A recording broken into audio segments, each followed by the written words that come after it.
preguntado alguna vez cómo es que sabemos cómo fue la historia de la vida de la Tierra hace millones de años? ¿Cómo sabemos cómo eran los ambientes y los fósiles de los animales que vivieron en aquel momento?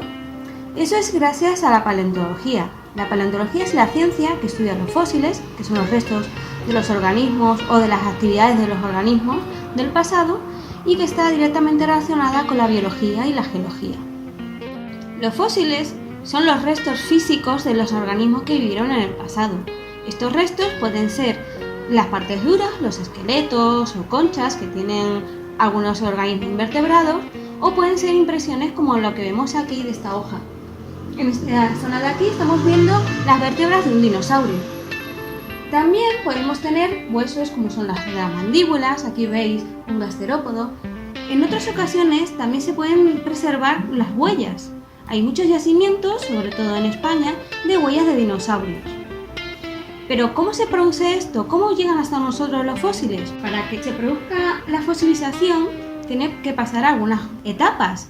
Primero, obviamente, si lo que tenemos es un fósil físico, si lo que tenemos es una parte de un animal, este animal debe morir primeramente. Y una vez que están muertos, tienen que ser enterrados. Un ejemplo puede ser que haya una inundación, como se ve aquí, se entierre con el sedimento fino que trae el agua, ese barrillo, ese lodo que hay muchas veces en las zonas de lagos, de ríos, y cuando el animal es enterrado pasa a lo que llamamos el proceso de fosilización propiamente dicho, que es que los minerales que hay alrededor, que contienen los sedimentos que entierran al animal, van sustituyendo a los minerales de las partes duras. Obviamente primero se tiene que pudrir, se tiene que perder toda la parte blanda, y después esos minerales van sustituyendo los minerales de los huesos, de las conchillas.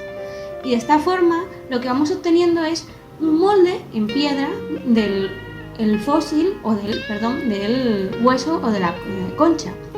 Y luego ya una vez que tenemos el fósil, a lo largo van pasando los millones de años, pues esto es un proceso muy largo. Cuando pasan los millones de años, los sitios donde estaban los organismos se van moviendo por el movimiento de placas, se van erosionando las tierras, y a día de hoy nos llegan pequeños trocitos o salen pequeñas puntas de estos fósiles, que es lo que los paleontólogos encontramos cuando vamos al campo. Un ejemplo de aquí sería esta imagen donde el paleontólogo ha encontrado un pequeño trozo de hueso, ha ido excavando y ha encontrado que ese hueso seguía y había un esqueleto debajo.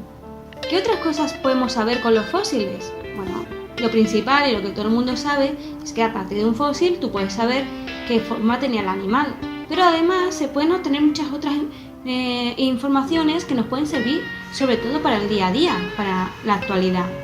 Con la información que nos da el conjunto de fósiles que encontramos en un yacimiento, se pueden hacer reconstrucciones paleoambientales del ecosistema de la época. Un ejemplo es esta imagen donde vemos varios dinosaurios caminando por una zona de playa. Esto lo sabemos gracias a que se encontraron huellas en una zona de playa del Taika y huesos cercanos a ellas. ¿Qué más podemos saber? Bueno, se puede saber cómo evolucionan las especies, cómo se adaptan a los distintos cambios climáticos, porque a lo largo de toda la historia de la vida, a lo largo de la historia de la Tierra, han habido varios eventos de cambio climático, no solo el que tenemos actualmente. Y con el registro fósil, estudiar las especies, cómo se adaptaron, cómo se modificaron las condiciones durante ese evento de cambio climático, podemos hacer predicciones para lo que nos está ocurriendo al día de hoy con el actual cambio climático.